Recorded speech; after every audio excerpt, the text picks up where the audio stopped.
하나님 말씀 민수기 23장 25절에서 30절 말씀을 함께 읽도록 하겠습니다. 구약 성경 237쪽입니다. 발락이 발람에게 이르되 그들을 저주하지도 말고 축복하지도 말라.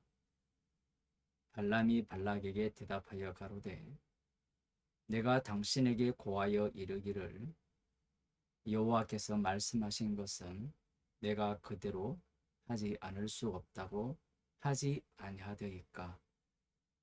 발락이 발람에게 또 이르되 오라 내가 너를 다른 곳으로 인도하리니 네가 거기서 나를 위하여 그들을 저주하기를 하나님이 혹시 기뻐하시리라 하고 발락이 발람을 인도하여 광야가 내려다 보이는 보홀산 꼭대기에 이르니 발람이 발락에게 이르되 나를 위하여 여기 7단을 쌓고 거기에 수송아지 7과 수양 7을 준비하소서.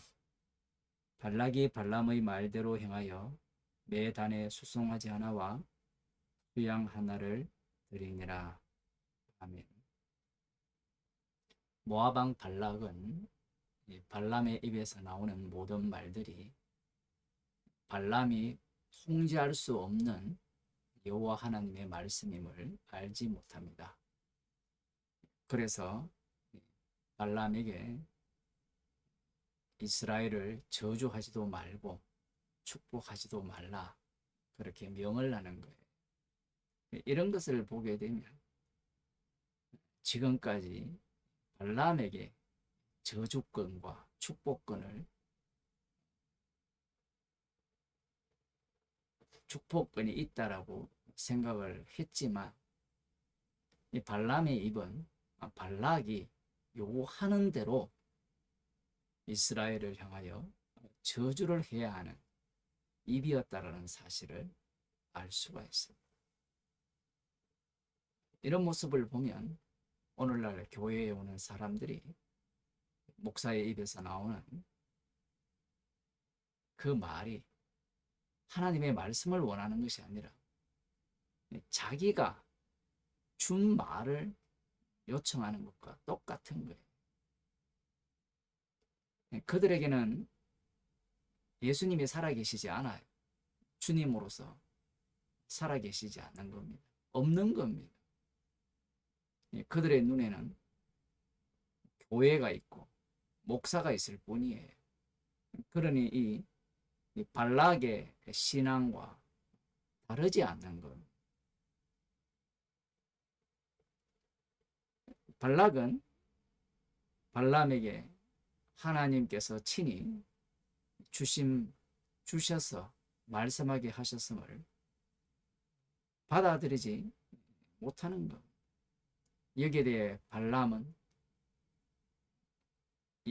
여호와께서 말씀하신 것은 내가 그대로 하지 않을 수 없다라고 하지 아니하더이까.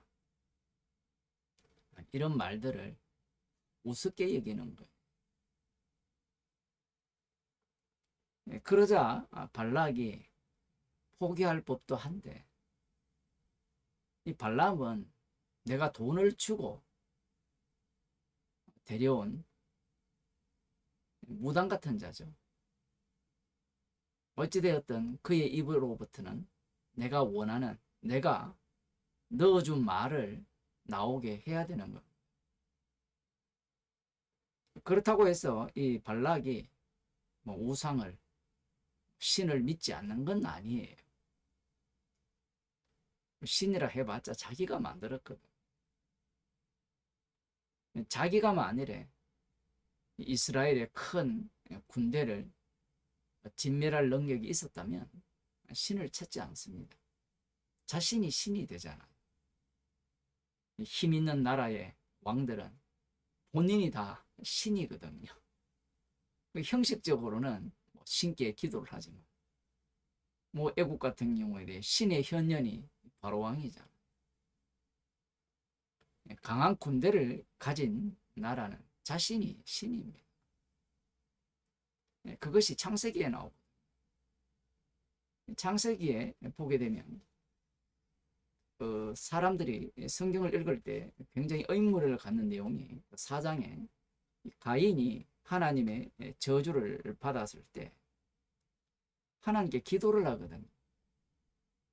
하나님께서 저주받은 가인의 기도를 들어주신다는 것에 대해서 납득이 안 되는 겁니다.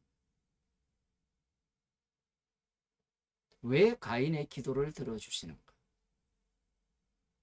그 이유는 언약대로 이루시려면 가인은 번창해야 돼요. 재밌는 것은 가인이 하나님께서 이렇게 말씀을 하셨죠. 12절에 보면 네가 밭가라도 땅이 다시는 그 효력을 네게 주지 아니할 것이요 너는 땅에서 피하며 유리하는 자가 되리라. 이렇게 말씀을 하시니까 가인이 어떻게 알아듣는가 하면 이렇게 알아들어요. 가인이 여호와께 고하되 내 재벌이 너무 중하여 견딜 수 없나이다.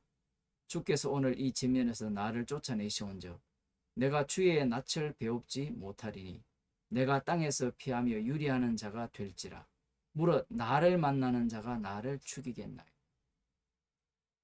너를 만나는 자가 너를 죽인다라는 말씀이 없었거든. 가인의 이 기도는 살려달라는 기도예요. 하나님의 말씀 속에는 가인이 죽일 것이라는 말씀이 들어있지 않는데 말씀을 해석할 때 본인이 그 말씀을 장악해서 자기 중심으로 해석을 하는 거예요. 이렇게 기도를 하는 겁니다. 살려달라고. 살려달라고 할 때 하나님께서 그에게 이르시되 그렇지 않다. 가인을 죽이는 자는 벌을 7배나 받으리라. 이렇게 말씀을 하는 거예요. 여기에 뭔가 하나가 들어가야 돼요. 하나님께서 가인에게 이렇게 말씀을 하셨을 때 가인의 기도를 듣고 그 기도에 대해 응답을 해주는 그 당사자가 누구냐? 여기에 보면 하나님이라고 나오는데 욥기에 보면 하나님께서 마귀를 심부름꾼으로 시키죠. 마귀를 통해서 재물을 다 갖고 갑니다. 마귀를 통해서 자식들을 다 뺏어가죠. 그 말인즉슨 마귀를 통해서 재물을 주셨다라는 거예요. 그걸 달리 표현하면 하나님께서 재물을 주셨다라고 표현할 수 있고 하나님께서 자식들을 다 취하여 가셨다라고 표현할 수도 있는 거예요. 예수님을 시험하는 마귀를 보게 되면 세상 근수와 영광을 자기가 받았다라고 하거든요. 그러면 이 세상에서 주어지는 그러한 어떤 모든 일들은 일어나는 모든 일들은 마귀가 하는 일들이 되는 거예요.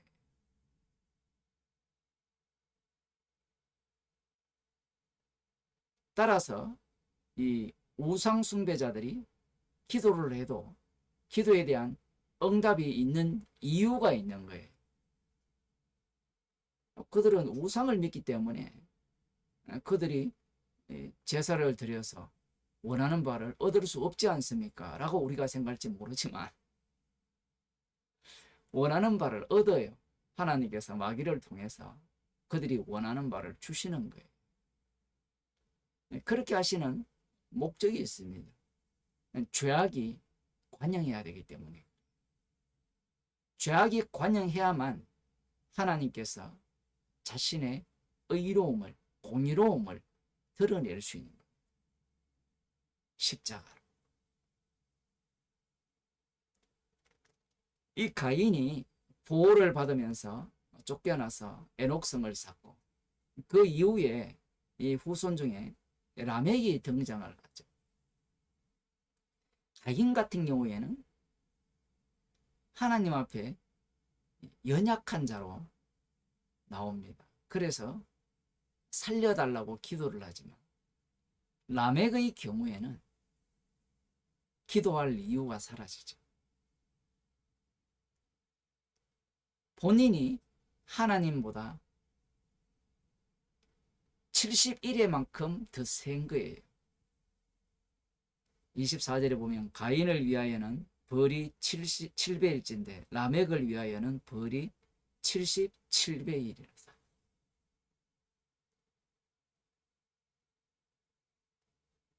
본인이 하나님보다 77배나 더 세기 때문에 라멕은 기도할 이유가 없는 것. 왜냐하면 본인이 신이기 때문에.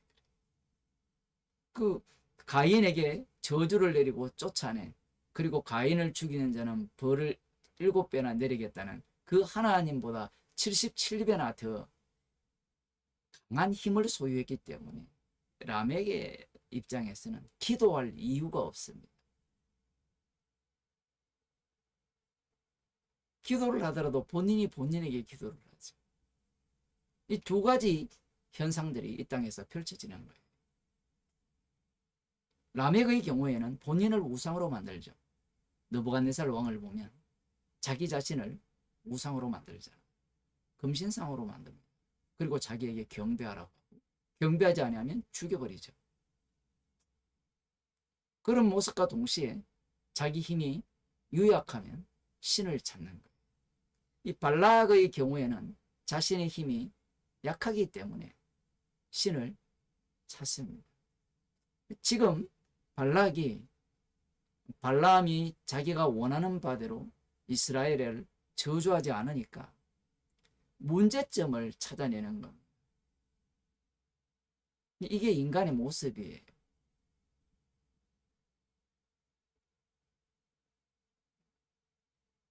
복음을 모르는 사람들을 보면 자신에게 어려운 일이나 힘든 일이 있으면 문제점을 찾아내잖아요.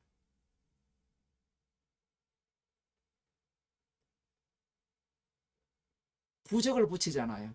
문 쪽에. 막 그런 것부터 시작해서 별별 짓을 다 하는데, 이 발락의 경우에는 이 하나님께서 왜 나의 제사를 받지 아니하시는가, 나의 번제를 받으셨다면 기뻐 받으셔서 내가 원하는 바를 들어줄 것인데, 그 이유를 이제 나름대로 분석을 한 겁니다. 이것은 장소의 문제다라고 생각을 합니다. 장소가 굉장히 중요하잖아요.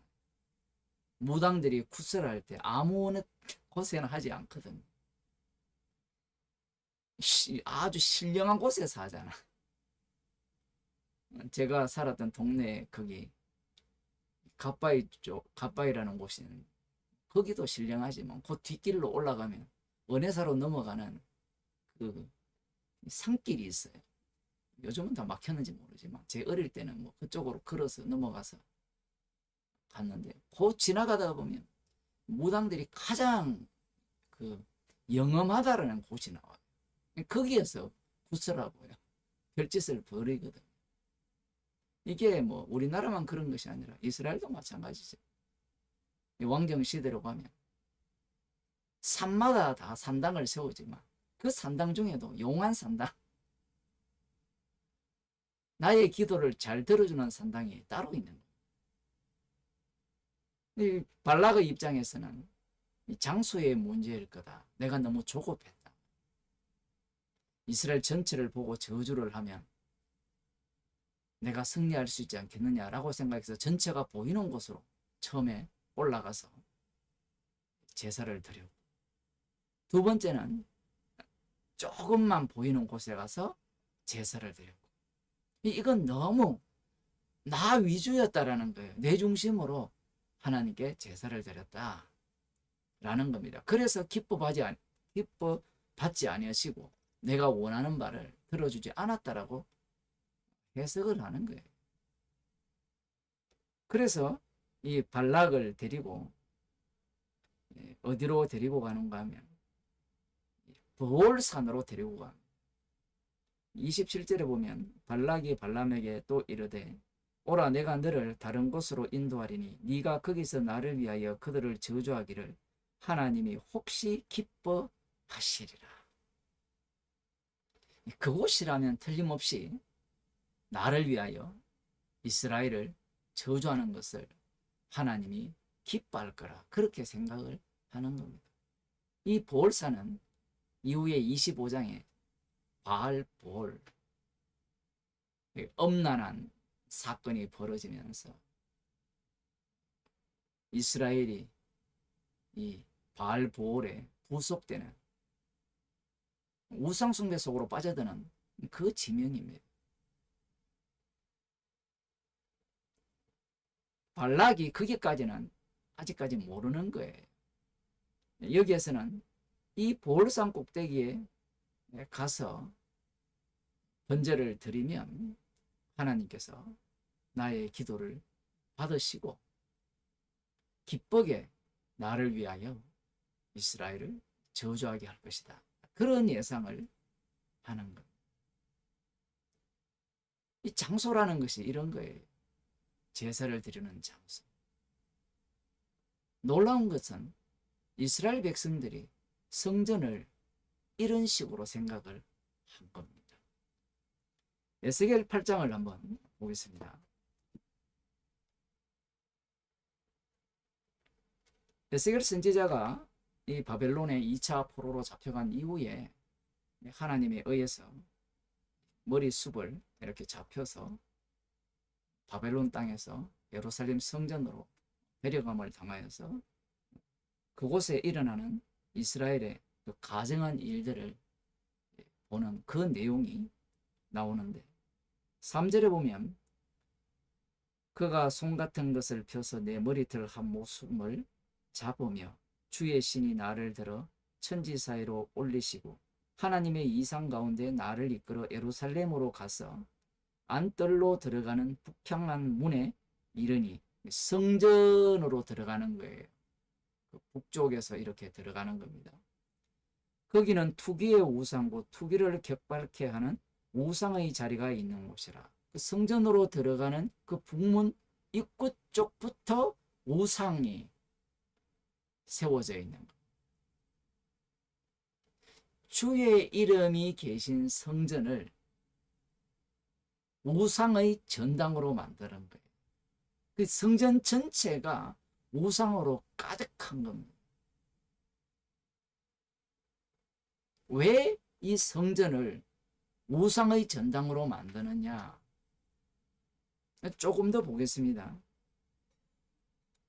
5절입니다. 그가 내게 이르시되 인자야 이제 너는 눈을 들어 북편을 바라보라 하시기로 내가 눈을 들어 북편을 바라보니 제단문 어기 북편에 그 투기의 우상이 있더라.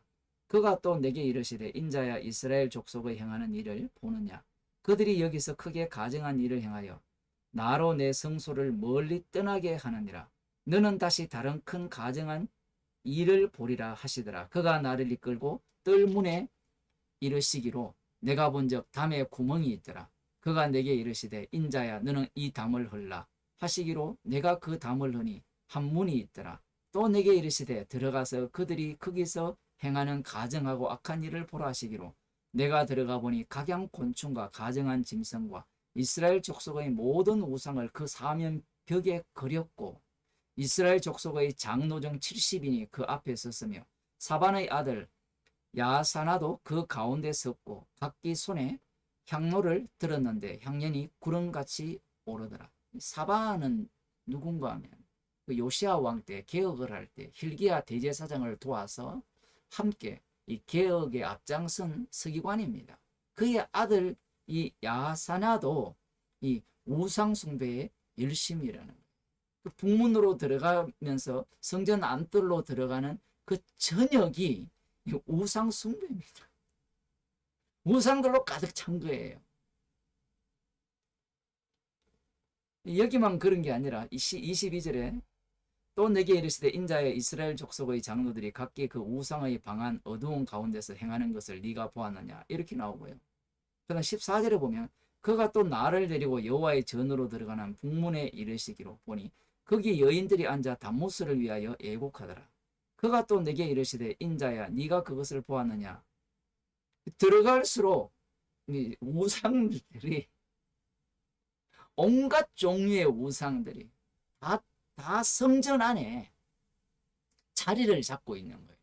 근데 그 우상을 누가 섬기는가 하면 이스라엘의 장로들 그리고 이스라엘의 여인들 주를 위하여 이 봉사할 자들이 다 우상을 섬기고 있는 거예요.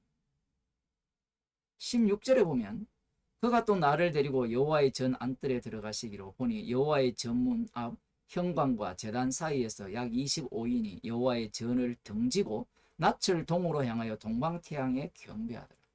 그 성소와 지성소가 있는 그것을 아예 등을 치고 동쪽이죠. 동쪽문 여호와께서 들어오시는데 여호와가 못 들어오는 태양이 뜨는 그곳을 태양신을 향하여 경배한다는 거예요.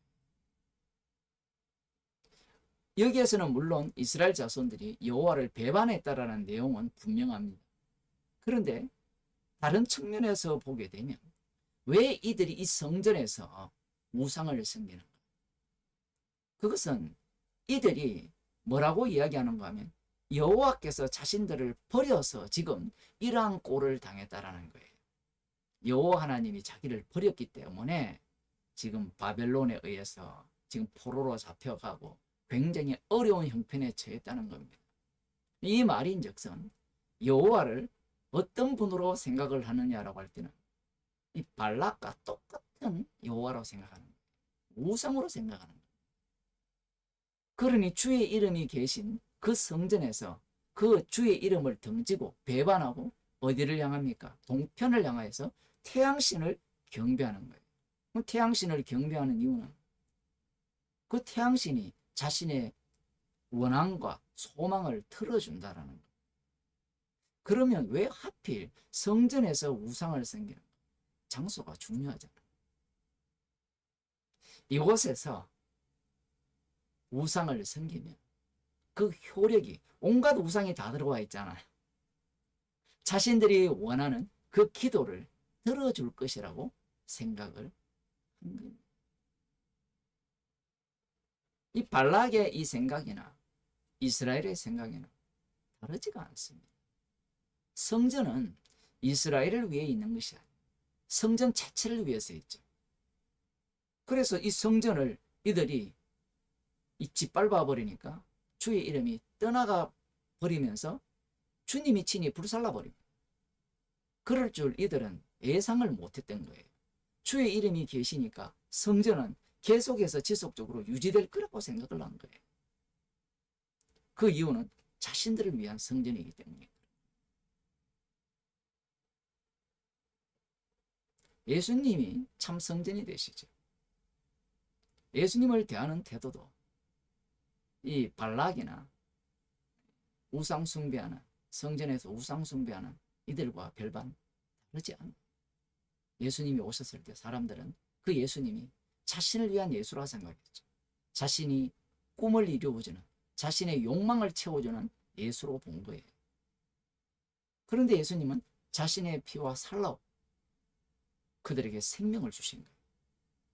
생명을 받은 제자들은 자신들이 예수님에 대해서 오해했고 자신들이 바로 예수님을 살해한 십자가의 원수임을 알게 됩니다. 말씀 전체가 새롭게 보이는 거예요. 말씀이 육신이 되신 그분이 이 땅에 오셔서 참 성전이 되신 이유는 참 성전은 예수님 뿐임을 드러내기 위함이고 그 참 성전 되신 분 심판주 되심을 드러내기 위함이다. 나를 위한 우리를 위한 예수님은 없어요. 여기에서 한마디 더 하자면 이러함에도 불구하고 성도는 그리스도 안에 살거든요. 그리스도 안에 산다면 어디든지 주의 뜻대로 행하는 자리가 돼요. 그런데 오늘날 사람들은 또 특정 장소를 찾잖아요. 예배당을 성전이라 만들고 성당이라고 부르면서 그곳에서 기도하면 응답해 준다고 생각을 해요. 성령을 받지 못하니까 발락이 하는 짓을 고스란히 그대로 따라하는 거예요. 그 모양은 예수 이름으로 기도를 하고 십자가도 붙들고 있지. 그 내용물로 들어가면 발라함이 신령한 산 보홀산에 올라가서 제사를 드리면 나를 위하여 나를 기쁘게 하는 응답이 이루어지지 않을까, 그런 생각을 하는 겁니다. 그러하기에 이 목사들은 그들이 원하는 말을 담아서 그들에게 축복을 빌어주는 거예요. 십자가 복음은 인간이 원하는 그러한 말을 담아서 그들에게 복을 빌어주는 복음이 아니에요. 주님이 친히 살아계셔서 십자가 사건 속으로 성도들을 이끕니다. 성령을 받았다면 사람이 기뻐하는 그들의 복을 빌어주는 말이 나오는 것이 아니라 예수님의 죽으심과 부활이 있습니다. 하나님 아버지, 우리의 모든 죄악을 말씀 속에 담으셨어요. 십자가의 피가 아니면 구원받을 수도 없고 그 십자가의 피를 증거케 하기 위해서 저희들을 구원하셔서 우리의 죄악들을 낱낱이 들추어내시면서 그 피공로만을 증거하는 증인으로 삼아주심을 감사드립니다. 저희들을 불쌍히 여기시사 나를 기쁘게 하는 복음으로 바꾸는 그러한 인생이 아니라 십자가에서 다 이루신 주님만을, 주님의 공로만을 자랑하는 주의 백성으로 삼아 주옵소서. 예수님 이름으로 기도드리옵나이다.